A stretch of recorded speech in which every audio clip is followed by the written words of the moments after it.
So hello everyone, I welcome you all in my YouTube channel RS classes. तो हम सभी लोग social media तो यूज़ करते हैं। तो आई एम श्योर आप सभी ने कर्नाटका और जो वहाँ हिजाब के बारे में जो विवाद चल रहा है उसके बारे में तो आप सभी ने सुना ही होगा। तो आज मैं उसी के बारे में बात करने वाला हूँ। तो उसके बारे क्या क्या क्या इस विवाद का ओरिजिन है, कहाँ से ये स्टार्ट हुआ है और क्या क्या इसके पहलू हैं और इस पे अभी तक क्या क्या एक्शन लिया गया है। तो आप सभी ने इसके बारे में तो सुना ही होगा, डिफरेंट डिफरेंट प्लेटफॉर्म से, न्यूज़पेपर से, उसके बारे में तो आप सभी ने सुना ही होगा।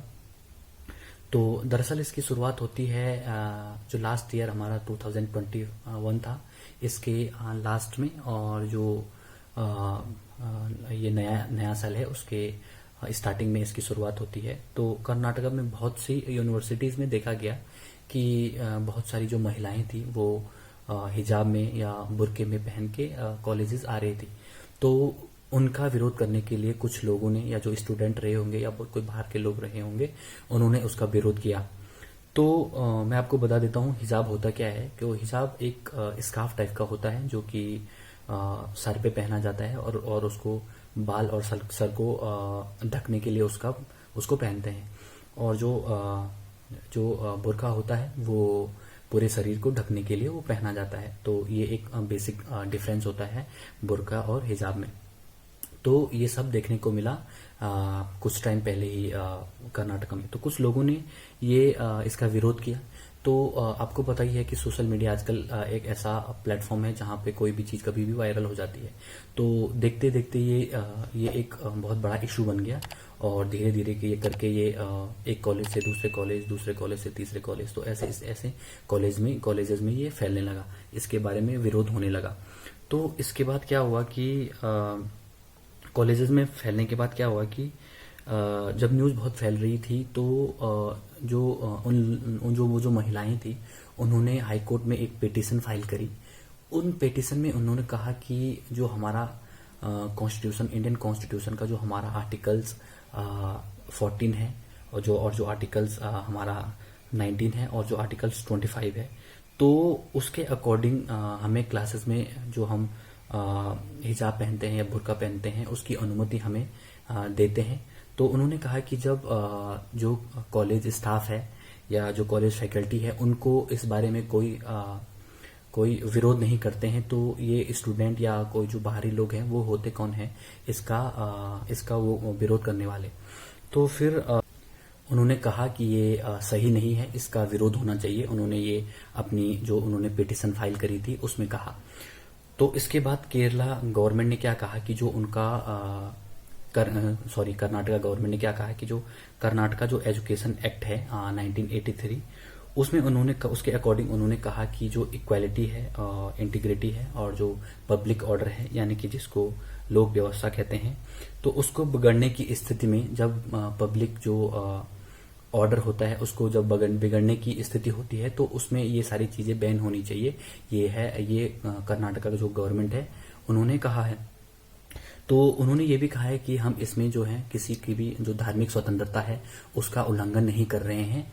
हम बस ये कह रहे हैं कि इससे जो ये पब्लिक ऑर्डर में जो ये पब्लिक ऑर्डर के अगेंस्ट जो ये वर्क हो रहा है उसमें उसके अकॉर्डिंग ये सारी चीजें बैन होनी चाहिए। तो जो उन्होंने अपनी पिटीशन में जो आर्टिकल्स उन्होंने मेंशन करे हैं उसके बारे में आपको बता देता हूं कि जो आर्टिकल 14 है वो राइट टू इक्वलिटी के बारे में बात करता है, जिसका मतलब होता है कि सभी को समानता का अधिकार होना चाहिए, चाहे वो किसी भी बेस पे क्यों ना हो। तो आर्टिकल 14 हमारा राइट टू इक्वलिटी के बारे में बात करता है। और जो आर्टिकल्स 19 है वो हमारा फ्रीडम ऑफ एक्सप्रेशन के बारे में बात करता है, फ्रीडम ऑफ स्पीच के बारे में बात करता है, यानी कि हमें अपनी बात रखने का अधिकार है, अपने चीजें कहीं पे भी पब्लिक प्लेस या कुछ भी हो वहां हम अपनी बात रख सकते हैं। और जो आर्टिकल्स 25 है वो राइट टू रिलीजियस के बारे में बात करता है। तो ये आर्टिकल्स हैं जो उन महिलाओं ने अपने पिटीशन में फाइल करी हैं, मेंशन करी हैं ये आर्टिकल्स। तो उन्होंने कहा कि हमारे इन आर्टिकल्स का वो हो रहा है, वायलेशन हो रहा है। तो अगर मैं बात करूं कि जब किसी का भी जो आर्टिकल्स होते हैं, जो हमारे जो फंडामेंटल राइट होते हैं, तो किसी भी अगर चाहे पब्लिक अफेयर्स में जो जो फंडामेंटल राइट होते हैं, जब उनका वायलेशन होता है तो कोई भी व्यक्ति, चाहे वो आम व्यक्ति हो, चाहे कितने बड़ा से भी बड़ा व्यक्ति क्यों ना हो, तो वो सीधे सुप्रीम कोर्ट जा सकता है हमारे आर्टिकल 32 के अकॉर्डिंग। तो फिर उन्होंने ये सारी चीजें अपनी फाइल में जो पिटिशन उन्होंने फाइल करी है उसमें मेंशन करा है। तो आपको बता दूं कि जो फंडामेंटल हमारे राइट्स होते हैं वो हमेशा जो है वो राज्य के अगेंस्ट होते हैं। तो इसका मतलब ये नहीं है कि अगर हमारे जो फंडामेंटल राइट हैं तो कोई भी इसका कहीं भी यूज कर सकता है बिना नियंत्रण करे। इसका मतलब ये नहीं है कि हमें फंडामेंटल राइट मिल रखे हैं तो हम इसका कहीं भी यूज करें और बिना किसी नियंत्रण के। तो आर्टिकल्स 25 है, उसमें फ्रीडम ऑफ रिलीजियस के बारे में तो कहा है, लेकिन उसमें ये भी कहा है कि अगर मॉरलिटी हो गया और पब्लिक ऑर्डर हो गया यानी लोक व्यवस्था हो गई और हेल्थ हो गया, तो इनको देखते हुए यदि कोई ऐसी गतिविधि होती है जो इनके अगेंस्ट होती है तो उन गतिविधियों को स्टेट गवर्नमेंट के द्वारा रोका जा सकता है। तो इंटरेस्टिंग बात यह है कि केरला गवर्नमेंट का कहना है कि कर्नाटका गवर्नमेंट का कहना है कि ये जो सारी गतिविधियां हैं, ये जो पब्लिक ऑर्डर है उसके अगेंस्ट ये सारी गतिविधियां हैं। तो इन गतिविधियों को देखते हुए ये जो हिजाब वाला सिस्टम आया है ये बैन होना जरूरी है, ये भी केरला गवर्नमेंट का कहना है।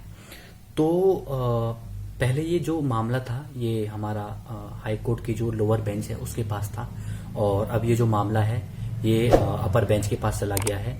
तो उसको देखते हुए जब वहाँ ये पब्लिक जो वायलेशन हो रहा है उसको देखते हुए गवर्नमेंट ने ये भी फैसला लिया है कि इसकी जो पब्लिक प्लेसेस हैं या फिर जो एजुकेशनल प्लेसेस हैं या कॉलेज हो गया, स्कूल हो गया, इनको 16 फरवरी तक बंद कर दिया गया है। तो और जितने भी सारे पब्लिक इंस्टीट्यूशन हैं, कॉलेजेस हो गया, वहाँ लगभग 200 मीटर तक उनके कोई भी रैली नहीं होगी, सारी रैलीज जितनी भी होंगी वो हटा दी जाएंगी, ये केरला गवर्नमेंट ने कहा है। और हाई कोर्ट का कहना है कि इसकी जो नेक्स्ट हियरिंग होगी, इनकी हियरिंग 14 तारीख का टाइम दिया है, इसकी नेक्स्ट हियरिंग की डेट दी है हाई कोर्ट ने। तो जैसा कि अब ये मामला सीनियर बेंच के पास चला गया है हाई कोर्ट की, तो अब देखना यह है कि सीनियर बेंच इस मामले को किस विजन से देखती है या किस नजरिए से देखती है। कि ये मामला जो है कर्नाटका में तो ये फैला ही है, बाकी जो इंडियन में जो बहुत सारे स्टेट्स हैं उनमें भी ये जो हिजाब वाला मामला है ये काफी चर्चा में है। और इतना ही नहीं, जैसे जो मिडिल ईस्ट कंट्रीज हैं जैसे टर्की हो गया, तो इनमें भी इस मामले के बारे में काफी चर्चाएं हो रही हैं, क्योंकि जो टर्की जैसी कंट्री है वहां भी हिजाब के बारे में बहुत टाइम पे मीन्स चर्चाएं होती रहती हैं। तो अब बस देखना ये है कि जो अपर बेंच है वो 14 तारीख को क्या अपना निष्कर्ष निकालती है या फिर इसकी हियरिंग्स को एक्सटेंड करती है। तो अब देखना पूरा हाई कोर्ट के बारे में है, तो हाई कोर्ट क्या बताता है। तो आज की वीडियो में इतना ही, और अगर आपको हमारा वीडियो पसंद आता है या आपको कुछ नॉलेज मिलता है तो हमारे YouTube चैनल को सब्सक्राइब करना, हमारी वीडियो को लाइक करना। Thank you.